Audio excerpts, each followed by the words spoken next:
بسم اللہ الرحمن الرحیم۔ شروع اللہ کے نام سے جو بڑا مہربان نہایت رحم والا ہے۔ السلام علیکم۔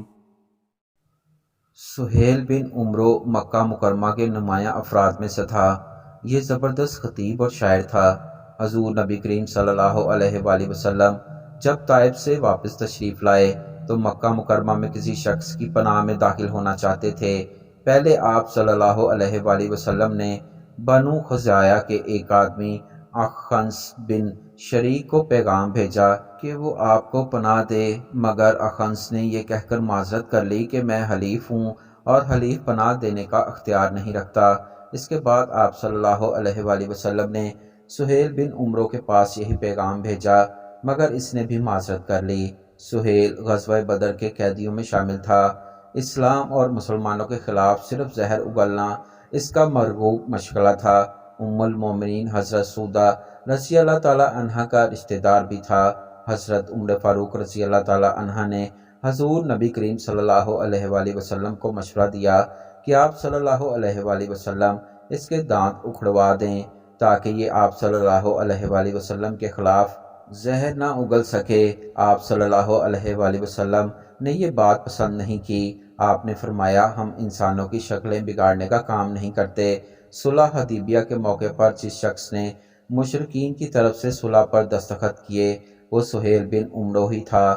یہ حضور صلی اللہ علیہ وآلہ وسلم سے بہت عداوت رکھتا تھا۔ آئیے اس کی ایک جھلک دیکھتے ہیں۔ حدیبیہ کے میدان میں جب صلح کا معاہدہ لکھا جا رہا تھا، سہیل کے حقیقی بیٹے ابو جندل رضی اللہ تعالیٰ عنہ نے اپنی بیڑیاں گھسیٹتے آ پہنچے۔ وہ مکہ مکرمہ سے کسی نہ کسی طرح قریش کی قید سے نکل کر آئے تھے۔ انہوں نے مسلمانوں کے سامنے اپنے آپ کو پیش کر دیا۔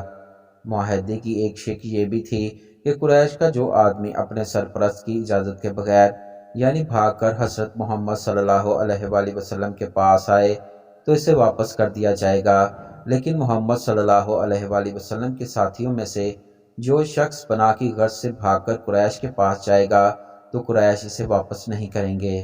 ابو جندل رضی اللہ تعالی عنہ جب مسلمانوں کے درمیان آ گئے تو انہوں نے دہائی دی کہ مسلمانوں مجھے بچاؤ۔ سہیل کہنے لگا، یہ پہلا شخص ہے جس کے ذریعے معاہدے کی جانچ ہوگی۔ طے شدہ معاہدے کے مطابق آپ صلی اللہ علیہ وآلہ وسلم کو اسے واپس کرنا ہوگا۔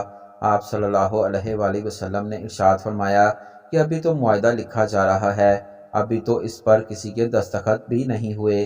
سہیل کہنے لگا کہ آپ اسے واپس نہ کریں گے تو میں آپ صلی اللہ علیہ وآلہ وسلم سے معاہدہ ہی نہیں کروں گا۔ آپ صلی اللہ علیہ وآلہ وسلم نے ارشاد فرمایا، اسے میری خاطر ہی چھوڑ دو۔ سہیل بولا، میں آپ کی خاطر بھی نہیں چھوڑ سکتا۔ ارشاد فرمایا، نہیں، اتنا تو کر ہی سکتے ہو۔ سہیل کہنے لگا، نہیں، میں نہیں کر سکتا، اور ابو جندل کے چہرے پر زوردار چانٹا رسید کرتے ہوئے اسے مکہ مکرمہ واپس لے جانے کے لیے ان کے کرتے کا گلا پکڑ کر گھسیٹنے لگا۔ ابو جندل رضی اللہ تعالی عنہ زور زور سے چیخ کر کہنے لگے، اے اہل اسلام، کیا میں مشرکین کی طرف سے واپس کیا جاؤں گا تاکہ وہ مجھے میرے دین کے متعلق فتنے میں ڈال دیں؟ آپ صلی اللہ علیہ وآلہ وسلم انہیں صبر کرنے کی تلقین کرتے رہے۔ فرمایا، ابو جندل، اسے اپنے لیے باعث ثواب سمجھو۔ ہم نے قریش کے ساتھ صلح کر لی ہے، ہم بدعہدی نہیں کر سکتے۔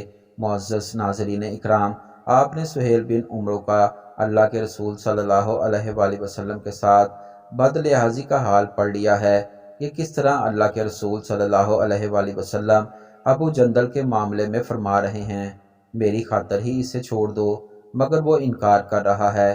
مگر اب آئیے دیکھتے ہیں کہ فتح مکہ کے روز سہیل بن عمرو کیا کر رہا ہے۔ جب حضرت محمد صلی اللہ علیہ وآلہ وسلم نے ارشاد فرمایا کہ جو شخص اپنے گھر کا دروازہ بند کر کے گھر کے اندر بیٹھ جائے اس سے بھی امان ہے، تو سہیل بن عمرو نے اپنے گھر کا دروازہ بند کر دیا۔ اس کا بیٹا عبداللہ پہلے سے مسلمان ہو چکا تھا۔ اس نے اپنے بیٹے عبداللہ کو پیغام بھیجا کہ میرے لیے محمد صلی اللہ علیہ وآلہ وسلم سے امان طلب کرو، مجھے ڈر ہے کہ مجھے قتل کر دیا جائے گا۔ خود سہیل کہتا ہے کہ میں محمد صلی اللہ علیہ وآلہ وسلم اور آپ کے صحابہ کے ساتھ اپنے گزشتہ سالوں کو یاد کرتا تو مجھے نظر آتا کہ مجھ سے زیادہ برا سلوک کرنے والا کوئی نہ تھا۔ حدیبیہ کے روز رسول اللہ صلی اللہ علیہ وآلہ وسلم سے جس طرح پیش آیا تھا کوئی اور ایسا پیش نہ آیا تھا۔ اس روز میں نے ہی وہ مسودہ تیار کیا، اور مزید یہ کہ میں جنگ بدر اور احد میں مسلمانوں کے مد مقابل رہا تھا۔ جب بھی قریش کوئی مخالفانہ کارروائی کرتے ان کے ساتھ ہوتا۔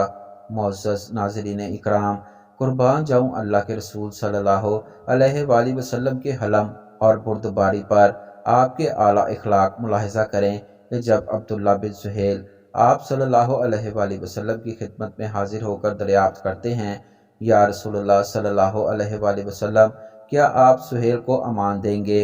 ارشاد فرمایا، وہ اللہ کے عہد و پیمان سے مامون و محفوظ ٹھہرا، اسے چھپنے کی ضرورت نہیں، اسے چاہیے کہ سامنے آ جائے۔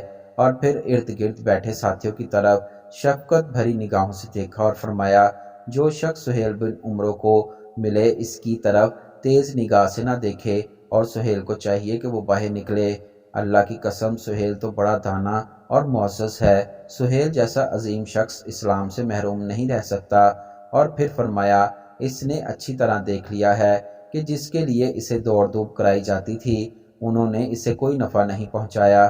عبداللہ اپنے باپ سہیل بن عمرو کی طرف جاتے ہیں۔ اللہ کے رسول صلی اللہ علیہ وآلہ وسلم نے جو فرمایا ہے اس کے گوش گزار کرتے ہیں، اور پھر سہیل ایک گواہی دیتا ہے۔ وہ کہتا ہے کہ اللہ کی قسم، رسول اللہ صلی اللہ علیہ وآلہ وسلم سے بڑھ کر احد والا کوئی نہیں، وہ بچپن ہی سے اپنے وعدوں کو پورا کرنے والے ہیں۔ سہیل بن عمرو کو امان مل گئی، وہ بھی مسلمان نہیں ہوا مگر مکہ مکرمہ میں زندگی گزار رہا ہے۔ چند دن گزرے، اللہ کے رسول صلی اللہ علیہ وآلہ وسلم حنین کے لیے تشریف لے جاتے ہیں، اور جب جعفرانہ میں تشریف فرما ہوئے تو سہیل بن عمرو نے آ کر سلام قبول کر لیا۔ حضور صلی اللہ علیہ وآلہ وسلم نے غزوہ حنین کے مال غنیمت میں سے اس کو 100 اونٹ عطا کیے۔